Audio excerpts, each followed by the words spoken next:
এক নম্বর প্রশ্ন আছে যে এক বোন আলহামদুলিল্লাহ ইসলামের বিষয়ে অনেক বেশি যত্নশীল, সবকিছু অর্থাৎ ফরজ ওয়াজিব এগুলো চেষ্টা করেন। তো তিনি তার পরিবারে জায়ের সাথে দ্বন্দ্বলিপ্ত, কথা বলে না, তাদের সম্পর্ক নাই। তিনি জানতে চান ইসলাম এটাকে কি বলবে। ইসলাম এটাকে বলবে যে আপনি সেই ব্যক্তি হয়ে যান যিনি আগে সম্পর্ক জোড়া লাগাবেন।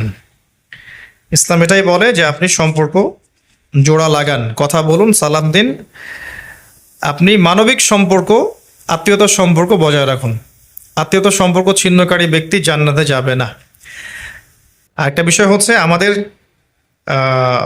এই মুআমালাতের ক্ষেত্রে বা মানুষের সাথে মেলামেশার ক্ষেত্রে দেখা যাবে সবার সাথে আমাদের সবকিছু বনিবনা হবে না, তারপরেও আল্লাহর সন্তুষ্টির জন্য সম্পর্কটা বজায় রাখতে হবে, শুধু আল্লাহর জন্যে।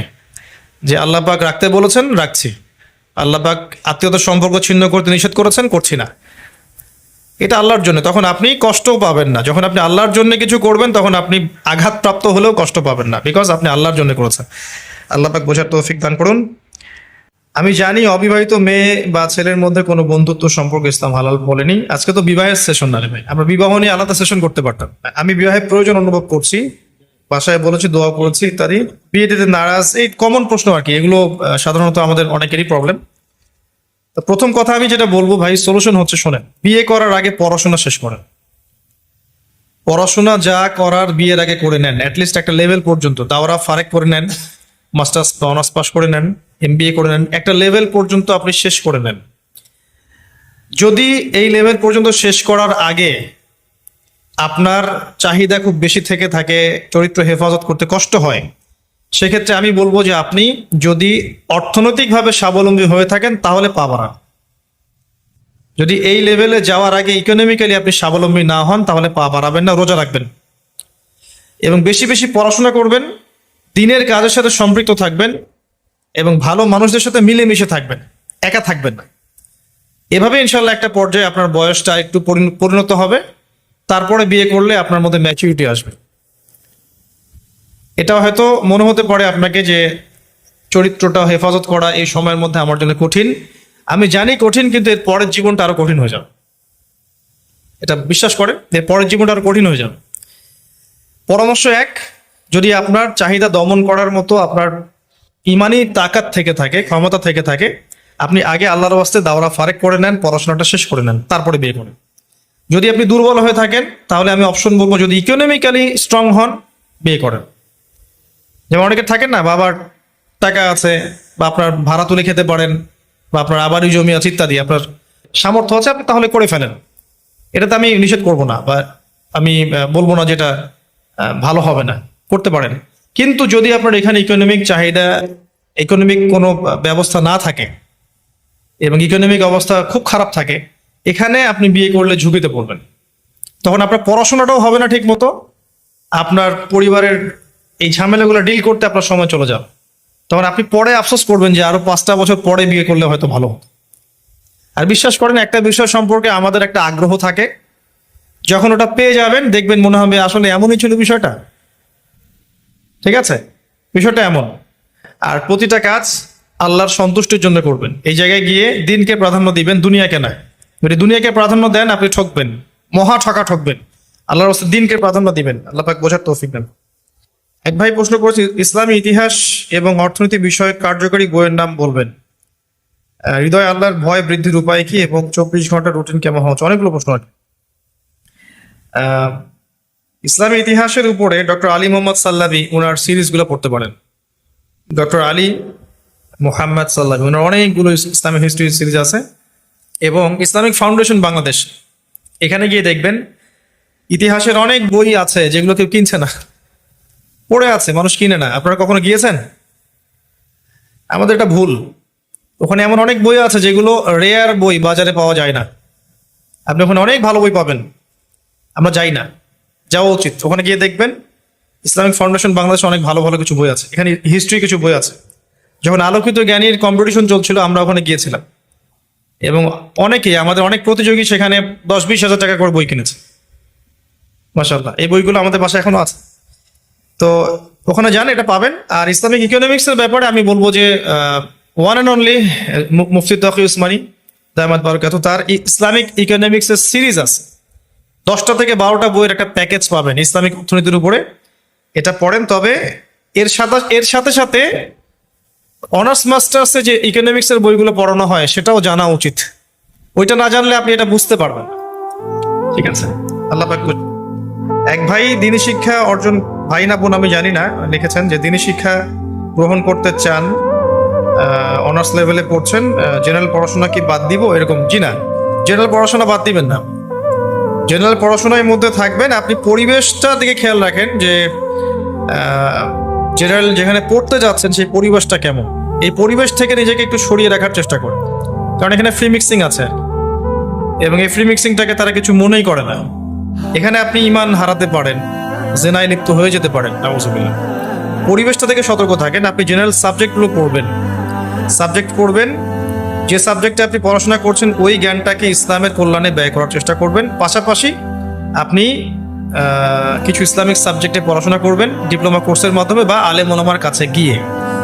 সেটা হলো আল কোরআন, অ্যারাবিক ল্যাঙ্গুয়েজ, হাদিস, ইসলামের আকিদা, ফিকহ, তুলনামূলক ফিকহ, রাসূল সাল্লাল্লাহু আলাইহি ওয়াসাল্লামের জীবনী, ইসলামের হিস্ট্রি এবং ইসলামিক অর্থনীতি। এই কয়েকটা সাবজেক্ট আপনি পড়বেন, বিষয়ভিত্তিক বইগুলো কিনবেন এবং আলেম ওলামার সোহবতে যাবেন, আলেম ওলামার কাছে যাবেন। যদি মেয়ে হয়ে থাকেন তাহলে মহিলা আলেমার কাছে যাবেন, মহিলা মাদ্রাসায় যাবেন। যদি ছেলে হয়ে থাকেন তাহলে আপনার জন্য সুযোগটা বেশি সহজ, আপনারা যেতে পারবেন আলেম ওলামার কাছে ইনশাআল্লাহ। একবার প্রশ্ন করেছেন যে ফ্যামিলির লোকজন নামাজি, দ্বীনি বিষয়ে লেখাপড়ার অভাব, শিরকি আকীদা লালন করেন, কি করণীয়? করণীয় হচ্ছে তাদেরকে দাওয়াত দেয়া, তাদেরকে আকীদার সংস্কার করার জন্য দাওয়াত দেয়া, বইপত্র পড়ানো, তাদের সাথে ভালো ব্যবহার করা, ঝগড়াঝাটিতে না যাওয়া। যেহেতু তারা নামাজি, অ্যাটলিস্ট তারা নামাজ পড়েন এমন নয়। তিনি লেখাপড়ার প্রতি প্রচুর অনীহা, এর অনীহার কারণটা আমি বলে দিচ্ছি, এটা হচ্ছে বস্তুবাদিতা। যে যত বেশি বস্তুবাদী এবং দুনিয়ার পিছনে ঝুঁকবে তার পড়াশোনার অনীহা তত কম হবে।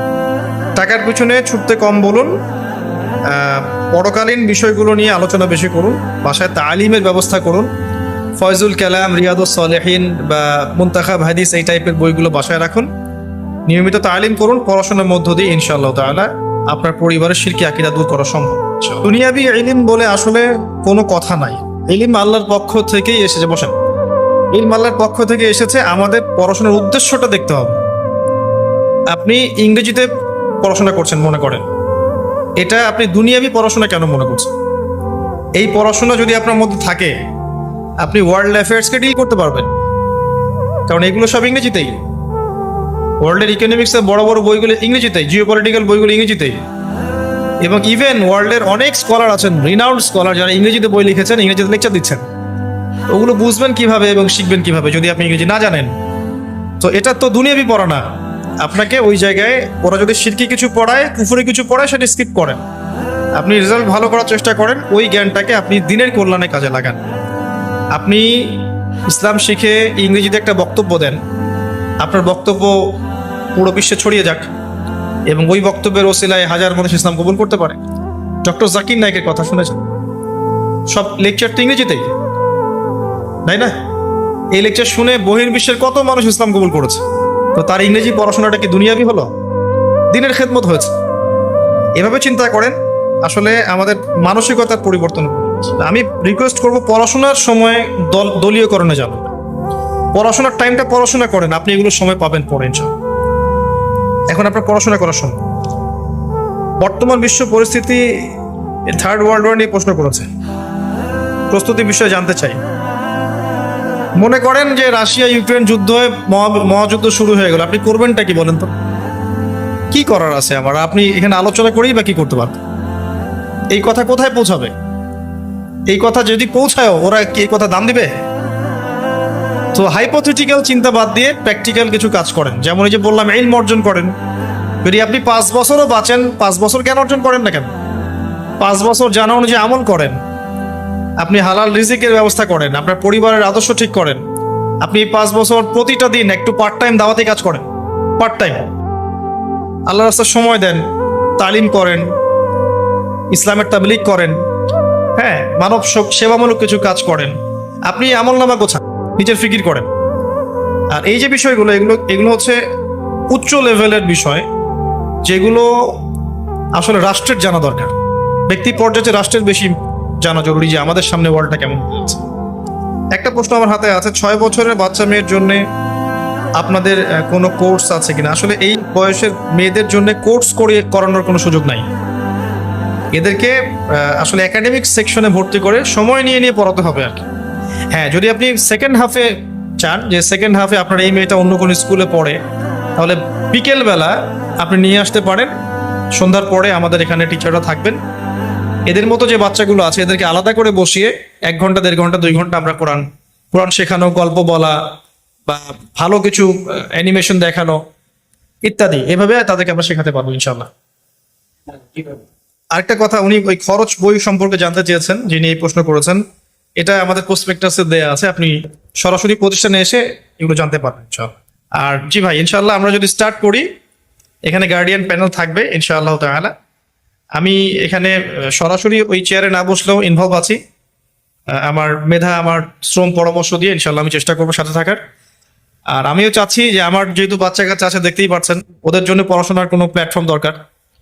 তো আমি আন্তরিকভাবে চেষ্টা করবো ইনশাল্লাহ প্রতিষ্ঠান দ্বারাক আপনাদের সহযোগিতা কাম্য থাকবে ইনশাল্লাহ। আমরা আপনাদের কোনো কমিটি যদি ফর্ম করতে হয় সেটাও করার চেষ্টা করব। এছাড়া যত দিন যাবে হয়তো অভিজ্ঞতার আলোকে আমরা আরো অনেক কিছু শিখবো, সেগুলো ইনশাআল্লাহ আমাদের প্রতিষ্ঠানে ইমপ্লিমেন্ট করা যাবে ইনশাআল্লাহ।